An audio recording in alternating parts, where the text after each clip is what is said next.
Today's topic is the most overlooked of all miniature painting topics. So not too much of a big deal. And the most vital one. Good evening, ladies and gentlemen, and welcome once again to Waypan. I'm Cal. And I'm Sunny. Today we're talking about the most important topic. Okay, I feel like we've been hyping this up too much, so what is it? Channels big and small talk about it in every episode. They use it as their sign-off. Between now and then, make sure you find time in your day to slay the gray. Keep pushing that pigment. What are we meant to do? Mishmash, kit bash, and create some great minis? Because you're gonna. Yeah. And paint some fantastic miniatures.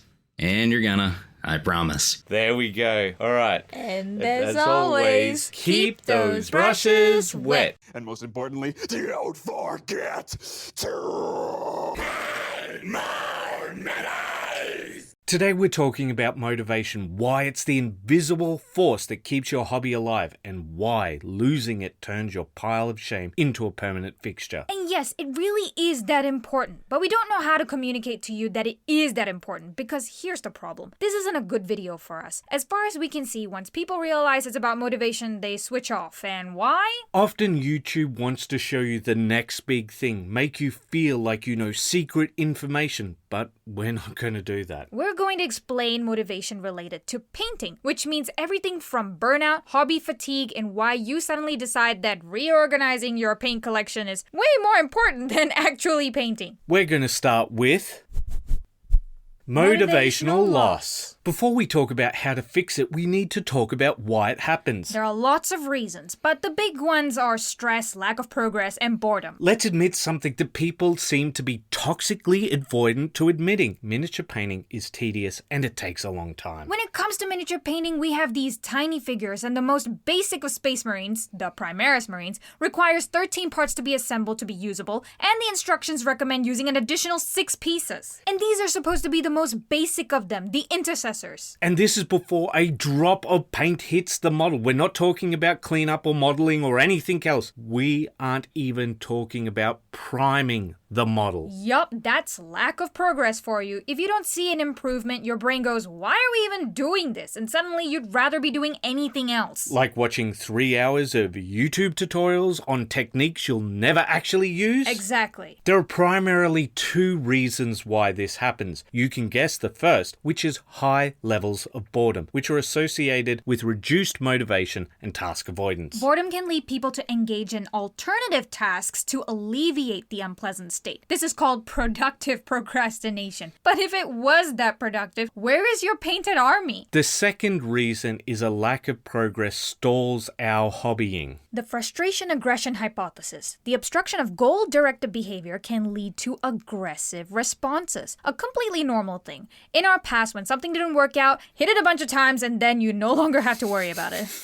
However, this primal response hard-coded into us doesn't exactly help us out when dealing with 19-part troop models. So I think it's important to understand these 2 reasons why a lack of progress kills our motivation. First of all, it's perfectly normal to have these responses. It doesn't mean you're not cut out for the hobby. It's so normal that there is academic research on it. So that's one way to lose motivation. What about stress? Stress kills motivation because your brain is already overwhelmed. If you've had a hard day at work, the last thing your brain wants to do is focus on fine details. Which is why we end up assembling models instead of painting them. More of that so-called productive procrastination. Right, because assembling feels productive without requiring much creative energy. But this is an important point. Painting miniatures requires not only creative energy, but also a high cognitive demand. Fine detail work requires your brain to be firing on all cylinders. So once again, it is normal to have this loss of motivation due to stress. So you've had a hard day at work. Shouldn't this be how you reduce your stress?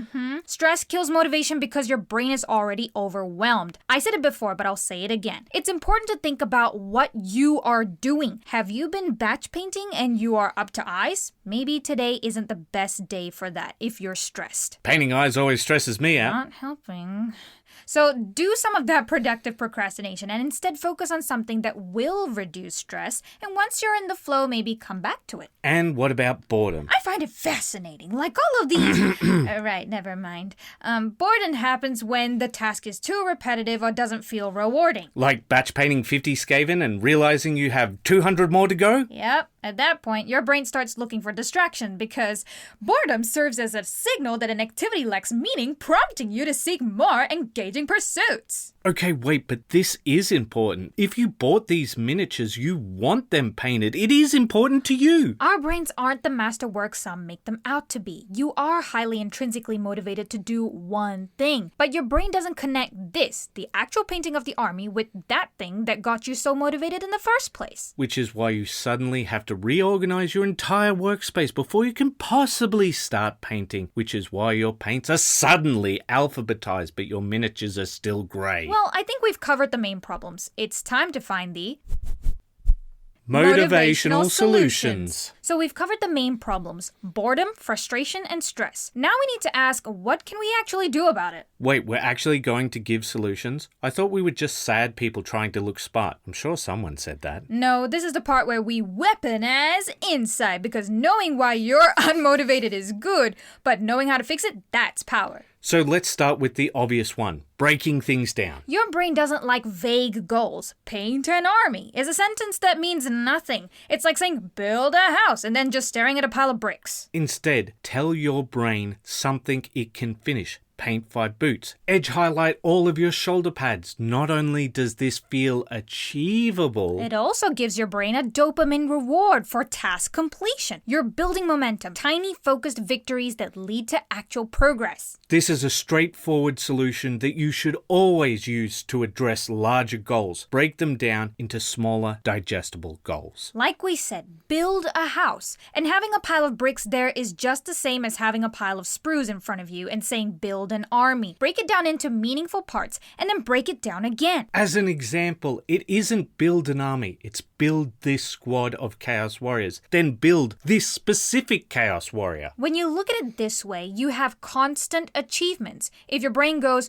wear a painted army, it will quickly get demotivated. But if you paint one Chaos Warrior each session, you can say, I achieved something. I painted this guy. But that's just the start. Let's talk about rituals. Finally, by the powers of chaos, your soul will be mine. Who's a cute sorcerer? Yes, you are. You're a cutie patootie. Stop mocking me! I was meant to sound cool and powerful. Right, sorry. Let's talk about rituals. Rituals aren't routines. A routine is brushing your teeth. A ritual is lighting a candle, putting on your favorite Synthwave playlist, cracking your knuckles and saying, time to wet some brushes. We're not joking. This taps into behavioral cueing. Rituals prime your brain to center it into a focused state. It's a switch that you can flip on purpose. But why does this actually work? Here's the thing. Your brain loves patterns. And if every time you light that candle or play that playlist, you end up painting, your brain starts going, oh, we're doing the painting thing now. It's basically like Pavlov's dog, but instead of drooling for food,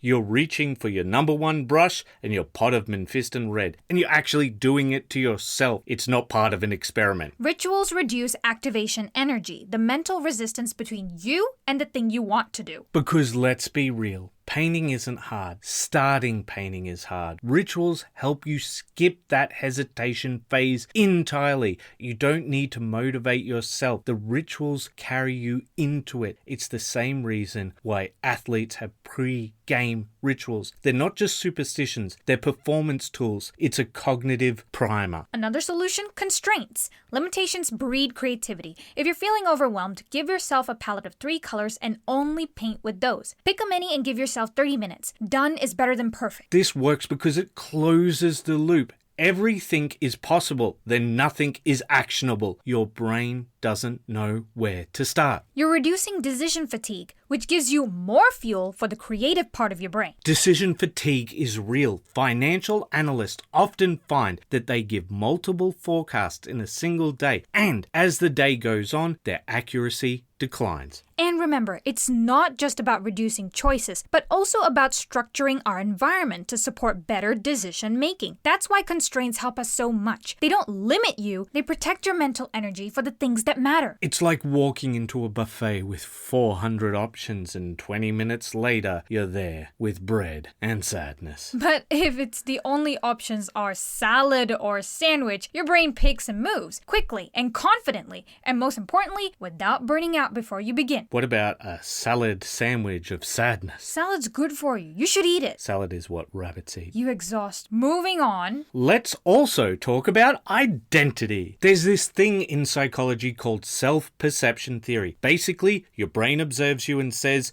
I guess that's who I am. So if you paint minis, even badly, your brain goes, I'm a painter. But if all you do is scroll hobby posts, buy more models and organize paints, You're a hobby consumer, not a creator. and here's the kicker, your motivation adapts to the identity you're reinforcing. This was the original work that laid it all out. We learn who we are by watching what we do mentally. You don't wait to feel like a painter. You paint and then your brain starts to believe it. And yes, essentially this is the old school philosophy of fake it till you make it. So next time you don't feel motivated, just start. Even badly. Especially badly. Because that action tells your brain, this is what I do, this is who I am. And over time, the motivation follows. But we've been talking about potential solutions. Let's talk about the bigger problem. The bigger problem. Motivation isn't just about finishing models. It's about how you see yourself and how you treat your time. This hobby is supposed to be joyful, but when you lose motivation, it starts to feel like failure. And failure, that makes it feel like you don't belong here. But you do belong here. If you've ever cleaned a brush, glued a bit wrong, or primed a base coat and halted and said, "Ugh," I hate it. yeah, you belong here. However, we have to be honest about something. Motivation is a very big topic, and we have barely scratched the surface. However, we must acknowledge that our audience thus far, and audiences thus far, haven't responded positively to it. So if we go too deep, we might be wasting our time. And we try so very hard to treat you as if your time is precious. So we need to do the same for ourselves. But if there is positive feedback for this, we can do more on motivation and hopefully we can help you. Back to the topic at hand. Motivation isn't a personality trait. It's a process. It's something you build, not something you wait for. And when you treat it that way, when you show up for just 5 boots or 3 colors or 30 minutes, you're not just painting, you're training your identity. You are building the person you want to be, one layer of paint at a time. And don't forget, your brushes don't care if it's a good day or a bad day. Nor do your models. The only thing they care about if paint goes on the brush. And that you keep those brushes wet. Bye-bye. Bye-bye.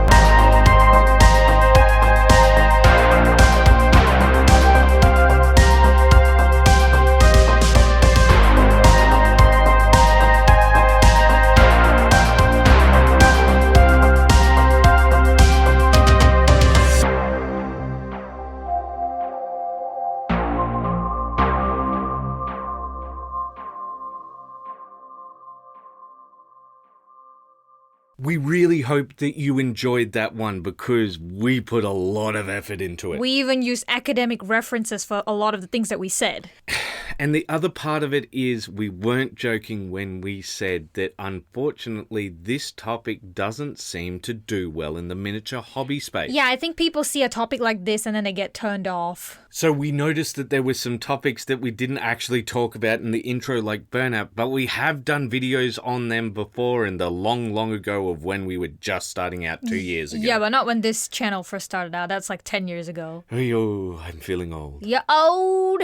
So if this video video does really well. And if you really like this video, please share it around. And we really hope this does do well because a lot of the topics that we felt were important haven't really gotten much traction. And I really hope it does well because this is a deep well that I can draw from, because this is something that I know a lot about, and I really hope that it helped you guys. And that's what I want to do.